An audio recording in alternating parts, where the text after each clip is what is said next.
Hey everyone, Josh Neighbors here, Locked On Big 12 podcast. It is the 11th of November, 2022. It is a football Friday, and we've got a full preview show coming your way. 5 Big 12 games this weekend, highlighted by two pivotal clash. Number one, Kansas State at Baylor, and basically a Big 12 title eliminator. Well, maybe.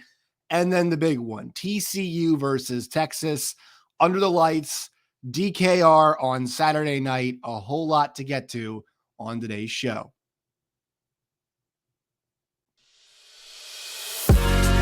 You are Locked On Big 12, your daily podcast on the Big 12 Conference, part of the Locked On Podcast Network, your team every day. Once again, Josh Neighbors here, Locked On Big 12 podcast. Please subscribe, folks. We are really close to 2,600 subscribers, less than 10 away, so help us get over the top. Make sure you follow us on Twitter. You guys can see below if you're watching, at LO Big 12. You guys can find me at Josh Neighbors _. Find the show wherever you get your podcasts and on YouTube as well. 6 days a week of Big 12 content. It's the best place for your Big 12 fix. We talk Big 12 television contract, Big 12 expansion, that in relation to the Pac-12, college football playoff expansion. And then obviously we do the game previews, dive deep on football, basketball, all things Big 12. And this weekend, folks, there's no reason to delay. 5 games, and there are some huge ones coming up in the conference this weekend. And let's just go with the main events, really. I usually like to work through the day. I usually like to start early and say, all right, this is kind of your Big 12 menu, your buffet, how you consume it. The frustrating part about this is that 3 games, this is always part of the schedule, I feel like, too. There are always 3 games happening in the same time window. So like last week, during that like 2 o'clock to 5 o'clock window, there were 3 games happening, right? That Baylor game started early.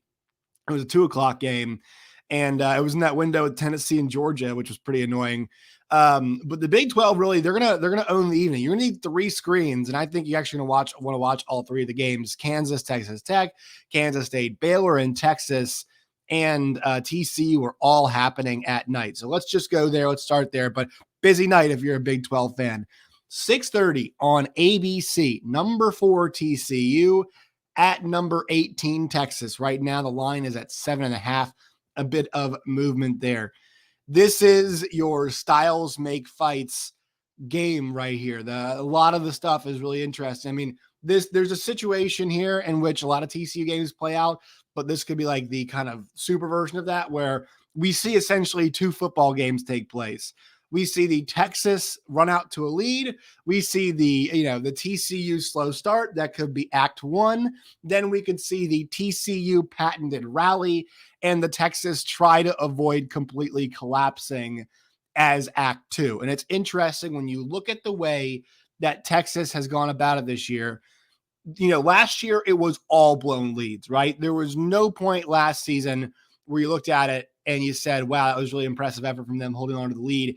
That Kansas State game, maybe the last game of the season, but we all saw that 6-game losing streak last year that included the 7-point loss, an 8-point loss, 7-point loss, a 1-point loss, and an 8-point loss, right? Those were all in there in that stretch. They had the 30-7 to Iowa State, which was kind of, it was a little bit of a blowout there. But this year, you see the 1-point loss, a 3-point loss in overtime, a 7-point loss, right? And then they have held on, maybe thanks to some controversy against Iowa State, and also they hung on against Kansas State as well. And then TCU, obviously the comeback kids. But what's interesting is, people ask, like, how long can TCU play with fire? And I've been thinking about this a lot. I'm not really sure that's what TCU is doing, like, fully as much as everybody's saying it is. I think TCU plays with fire in the sense that, like at some point in time, maybe your offense just not going to be as effective as it always is, right? It's just, at some point in time, like, you're going to just have maybe a game where you're not playing good enough offense the entire time. But this is just how they operate. And it's not like the offense is really good. Their defense gets better as the game goes along. And I made a comparison earlier this week. Like, this was something that, if you look at Floyd Mayweather, like as a boxer, Floyd did a great job a lot of times of gathering data in the early rounds of his fights. Now, TCU might do a bit more of that. They might take a few more harder jabs, but once they kind of take control, they really take control of games. They're able to grab the game by the horns and then control it. West Virginia game kind of withstanding, they weren't able to fully grab that one all the way. We'll talk about the Mountaineers at home here in just a bit, but you kind of get the idea here. But that's what TCU is able to do. And I think honestly, like that's kind of the way they go about their business. That's the way it works. Against Tech last week, it was a game until it wasn't, right? And once the barrage came, it really came, and they put it on Tech at the end of that football game. So like it's because it's not they're not a bad team, right? I know they're 7-point underdog, 7.5-point underdog, but excuse me, TCU is not a bad football team. They're not like this. I don't think they're an overranked bunch. They just play a certain style that has, that at some point people think might cost them. But think about like who would it really cost them against, right? Probably Georgia, probably maybe a Tennessee, right? Maybe a Tennessee if they played them. That'd be really interesting to see those two teams play. Would it cost them against Michigan? Like, could they get down? Against Ohio State has been really inconsistent. Like, would it cost them there? You got to think, and I think both those teams obviously will be favored against TCU, but there's really only 4 or 5 teams that if you look at the way TCU's played and look at the talent they have on their roster, that you could truly say playing the way TCU does would completely bite them in the ass and they could not win the game, right? This is a great example right here where Texas, they looked really good last week for most of the game, try to give it away there at the end, but they might have this edge and talent-wise, but like, this is not a game where everybody's sitting and saying, well, TCU, they get in the hole, they can't come back. No, this is the game where if they get in the hole, they can 100% come back because teams that are lesser than TCU have gotten in holes against Texas and they have come back, right? So I think this is one of those matchups where it's kind of the indication, like, doesn't matter how much talent's on the other side, TCU could fall back in this game and still win. Speaking of talent, big question here, Quentin Johnston, it sounds like he's going to play. That is huge. They need that. I think if Quentin Johnston does not play, my thoughts about this game completely change just because of the weapon that he is for them, the passing game. And they're able to get the job done last week against Texas Tech, but that defense is not at least the defense, especially against the run, that this Texas defense is.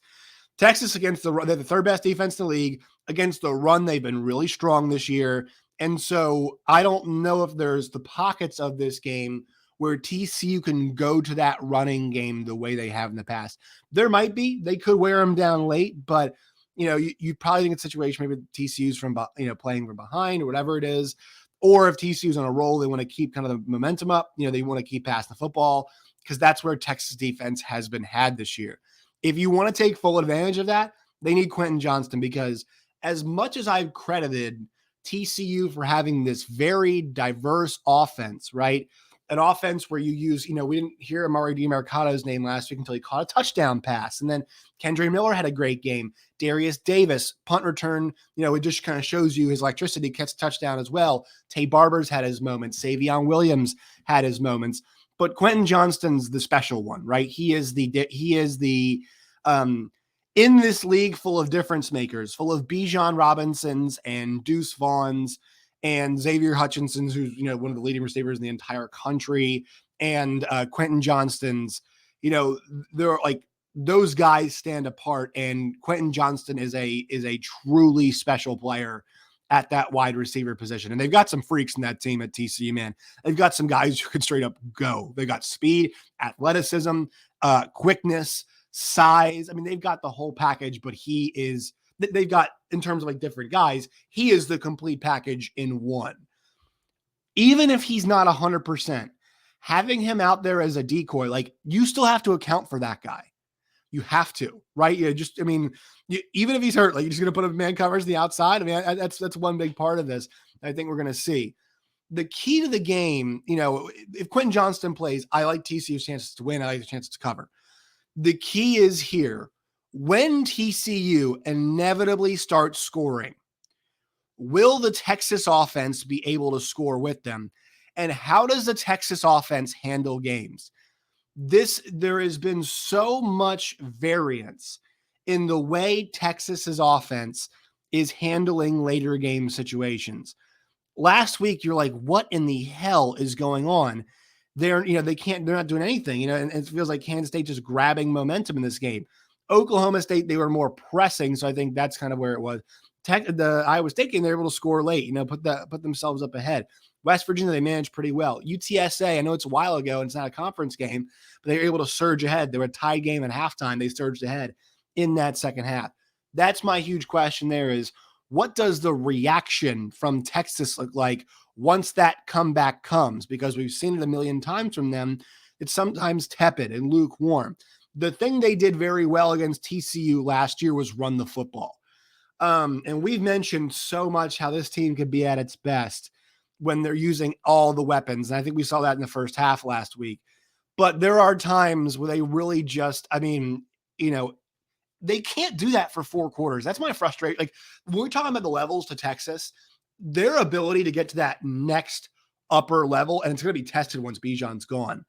But once he is gone, Texas's ability to sustain offense that is varied and is using all parts of the field and looks like their game script to start off games, that will be the decider about whether or not Texas can get to that next level, because it's just, things just slow down for them once they're off that script and once that first half ends and they don't know who to give the ball to, right? They don't know where to go. I talked to Jonathan Davis about the latter stages of that game against who was the most recent loss was, Oklahoma State game. Like, where was Bijan Robinson? Where was Roschon Johnson, especially later on in that football game, right? That's something that they have to answer. And so, is it just going to be Bijan Robinson getting the rock repeatedly late in the game when they, if they're trying to cling to a 7-point lead or a 3-point lead? How do they handle that? They were able to control the clock and win that game last year by doing that. That's the big key to me. What does the counterpunch, the counterpunch from TCU? We know that's coming. What does Texas's counter look like? Because right now, if you told me when that TCU run comes, is Texas going to have an answer? I don't know. And so it almost becomes, Texas, you better build up a big enough lead to sustain that. I love TCU in this game if Quentin Johnston plays, and obviously we won't know. But if Quentin Johnston goes, I like TCU to definitely cover that 7.5, and I think they win too. I think they win because this is a Texas team that for very, very often has not had the answers, and TCU is going to ask a lot of questions, and that's what they always do, especially in that passing game. The best case scenario for Texas is you really build that lead early, right? Get up to 24-10 or 27-10. And your pass defense, like you're feeling pretty good about it because there's no way TCU can establish the run, right? Just build itself up and then kind of hang on for dear life at the end. But that's not like, that's this Texas team, like that's what they do. They hang on for dear life. And I just don't know if I don't think that works. I really don't believe that works here. So I like the Horned Frogs plus 7.5. This is an awesome game. I'm glad College Game Day's there. Sorry, Tulane and UCF. Apologies for that. But this game is spectacular. I think it's going to be a lot of fun. And there is a ton of talent on this field. I mean, JT Sanders, Bijan Robinson, Roschon Johnson, Quentin Johnston, hopefully, Kendre Miller, Darius Davis, Tay Barber. You go through all the Jordan Whittington and Xavier Worthy. I mean, we got some Sunday players on these two teams. And, I'm wondering how much it's going to come down to that quarterback play. I think Duggan has not been as good recently, but I think, he can still shows that he can turn it on a little bit. I'm hoping he's 100%. I hope both quarterbacks are 100%, but maybe it's the guy who makes less mistakes, right? I mean, I think the one thing I feel about TCU is late in the game, if you give them the ball in extra time, like they're going to cash in. I think they're going to cash in. So Texas needs to make sure they take care of the rock in that second half if they want to win. But I'm going to take TCU plus the points. I think the Horned Frogs might win too if Quentin Johnston plays this weekend. All right, the next big game we have to get to, 6 o'clock on FS1. It's Kansas State at Baylor. It sounds like Baylor is going to wear their black jersey, so we're getting the black out as it was requested by the students. Baylor last week displayed their ability, to just run and run and run and run the rock. I don't know if you can do that against Kansas State in the way that Texas did, just because, Texas really pushed them around in that first half. Can Baylor do that to Kansas State? I'm wondering here because that rush defense is from that rush defense. I'm trying to think where I'm getting mixed up here, but Baylor last week ran the football very, very well, right? That is one thing we saw last week. Kansas State did not do very well against the run last week at times, especially in that first half. They did really poorly against the run. I just don't know if the way that Texas runs the football, like Texas ran a lot of counter and power last week. They've added a ton of gap scheme in there. Baylor's going to run the zone more, and I think that was more what Kansas State was prepared for last week. At least that's just my read on the situation from hearing people who talked about it. So that is one big key stopping the run. But if Kansas State can do that with any kind of effectiveness, and you put the game more on Blake Shapen, I'm worried for them because the one thing Baylor has done on this current winning streak, if you look at the way they've gotten the job done, it's taking that pressure off. They take that pressure off of Blake Shapen. I mean, look at his numbers in the season. This guy's, 13 touchdowns, 6 interceptions. But you look at these last 3 weeks, 17 for 26 for 164, 1 touchdown, 2 picks. 19 for 30 for 211 and 1 touchdown. 14 for 23 for 132 and an interception, right? So you look at what Blake Shapen's been doing last 3 weeks. It's under 200 yards passing. It's mostly under 30 passing attempts. It's 65% completion percentage, 63% completion percentage, 61% completion percentage. All of that together, I think Kansas State's going to make at some point in time, make the quarterback beat them. Last week, Quinn Ewers did in the first half. I thought they managed the game relatively well. I don't think Baylor can control it the way that Kansas State did. I think Kansas State learns their lesson and comes back, and you're not going to see that happen to them twice. I really don't think that's the way this Kansas State team is coached. That's the way it's built. Now, the other part of this too is what Baylor is doing on this winning streak is completely unsustainable right now from a turnover perspective.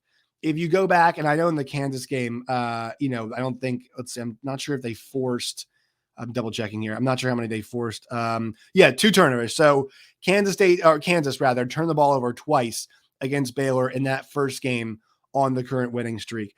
Texas Tech had 5 interceptions in their game, and then Oklahoma had the 3 interceptions. I mean, 10 turnovers in the last 3 games is not sustainable. And I know Adrian Martinez gave away the football last week, right? I know that was something that was a problem for him.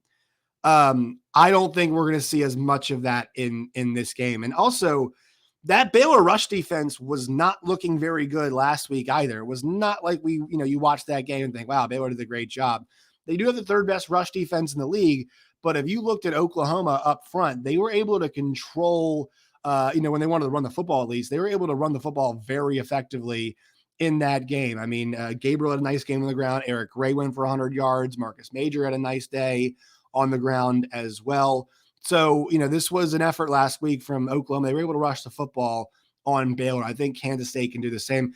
And I trust Kansas State's playmakers a bit more than I do, Adrian Martinez. And I trust also Deuce Vaughn. And I trust actually Malik Knowles and Phil Brooks.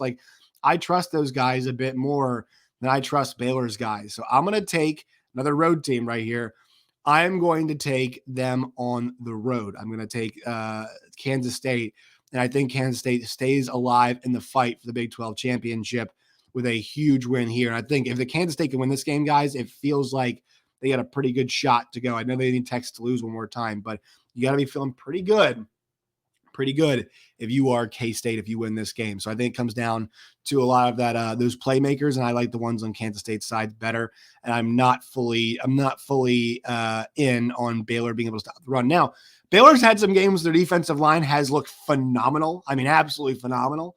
The Texas Tech game was great, but there were some games they have not, i.e. the West Virginia game, right, where West Virginia was getting everything they wanted to against them. So it can be hit or miss. It's going to depend on what defensive line shows up for Baylor. But I think Kansas State can still control this game just a little bit, and we'll see if Baylor's rushing attack, that zone rushing attack, can get to Kansas State. I like the Wildcats in this one. All right, next game, another one later on in the day, 6:00 on ESPN Plus. Kansas at Texas Tech. Look, I'm going to be pretty simple here. Texas Tech needs a turnaround badly. They're at home. I think they do it. Kansas, still a little bit of a hangover from that game that they had last week, becoming bowl eligible. So I think because we saw Texas Tech's defense, they looked fantastic last week. And also, they weren't bad in the Baylor game either. That was not their fault. I mean, you hand a team like Baylor 5 extra possessions, like, what do you think is going to happen in a game like that? It's not going to go well for you. So Texas Tech in this one, I think, is ripe to get this victory. They're 4-5. They need a win to get near bowl eligibility. I think they get this one at home. Let's see what the quarterback situation is. We know Baron Morton's going to be out. I assume that means Tyler Shuck's going to be the guy. And look, if you ever want to play a defense, we have to get off the schneid. It is this Kansas defense. Now, they're a bit healthier after their bye week, but still, I thought Garrett Rangel in his first start with a depleted team, moved the football relatively effectively against Kansas last week. So that's always the threat, is this Kansas defense where it is right now. They're healthy, but they're healthier, I should say, but they're still not very good. Also, look at the possessions of this game. I think if you're KU, you're not sure you want to play at the Tech pace, right? Tech wants to run 100 plays a game. You don't want to do that. With the way they ran the football last week, I think should be a concerted effort to run that football, to limit possessions, and try to get as many stops as possible. Kind of shorten that game up if you can. I don't know if you want to be going blow for blow with Texas Tech, just because your defense, any of those games this year where Kansas had to go blow for blow with teams, it generally actually has not gone well for them. They really done a good job of certain points of getting down and just turning things around. But if you look at the games where KU kind of went shot for shot with teams, save that West Virginia game, they really have not gone particularly great for them, right? TCU didn't. OU, they tried to rally. They couldn't do it. The Baylor game, shot for shot, they were there in the end, but it didn't work. And so for them, obviously the key is, I think limiting number of possessions, trying to get a lead, and then see if you can just keep pounding the rock. Kai Thomas and obviously Devin Neal, who had a monster week last week. We'll see if Jalen Daniels gets some run too in this game. But I'm going to take Texas Tech. I'm going to lay the 3.5 in this game. I think Tech at home feels like the play right here, just because they need to get back. They need to get right. So I think the Red Raiders get the job done. All right, 2:30 on ESPN Plus. Iowa State is favored at Oklahoma State. Things are going so wrong for Oklahoma State right now. Iowa State is favored on the road. This one feels like it's going to be a close game. I would not touch this at all. People are saying, wow, Oklahoma State's so out of sorts. Guys, they're really, really banged up. And also, I mentioned this all year, they knew what their identity was. Their identity was so tied to how well Spencer Sanders was playing. And he just hasn't played, or he's been out. He just hasn't played at all, the last couple of weeks. And when he played last, we saw him against Kansas State. He's not going to play this week is what I mean. We saw him against Kansas State, clearly not 100%. Even the TCU game, we knew he was not 100%. It's just not going to go well for this group. And think about how much they lost off of last year's team. They're taking injuries. This group was never going to be able to sustain that. It just was not going to work. Let's see if they can lift their wounds at home. Iowa State's got a chance to go to a bowl game. There's a reason they're favored here on the road. They got a win last week. They should be feeling pretty good. I think Iowa State wins this game because I think Garrett Rangel and the offense are not going to have a good time against Iowa State's defense. Iowa State's defense has been really good so far this season. So I would lean Iowa State's direction in this matchup, but I still would not touch this one at all. One last one for you guys, 11 a.m. on FS1, Oklahoma at West Virginia. West Virginia's offense has been actually pretty decent at home. It's been really bad on the road. Yesterday I said that I like Oklahoma to cover on the Locked On Sooners show. I thought about some, I'd not seen the splits for West Virginia's offense at home compared to on the road. So I actually think that West Virginia is going to cover in this game. I think Oklahoma wins. I think WVU covers. The one challenge for West Virginia is Oklahoma's rush defense is really bad, but who the heck is going to run the football? Donaldson's done for the year. Mathis is still injured. Not sure if he's playing. I don't think he is. Justin Johnson has been okay, but they use Garrett Green was the only other guy besides Daniels and Johnson last week to carry the football. So who is it really that's going to be trying to take advantage of what Oklahoma doesn't do well? They're going to have to throw the ball some more, right? And I know OU's got their own turmoil. Those Danny Stutzman comments had some people kind of in a tizzy this past week. So this is an interesting matchup. I think Oklahoma wins. I think West Virginia covers because of how good their offense is. at home. All right, that will do it for today's show. Make sure you follow us on Twitter at LOBig12. You guys can find me at JoshNeighbors_. Till next time, my friends, as always, stay safe.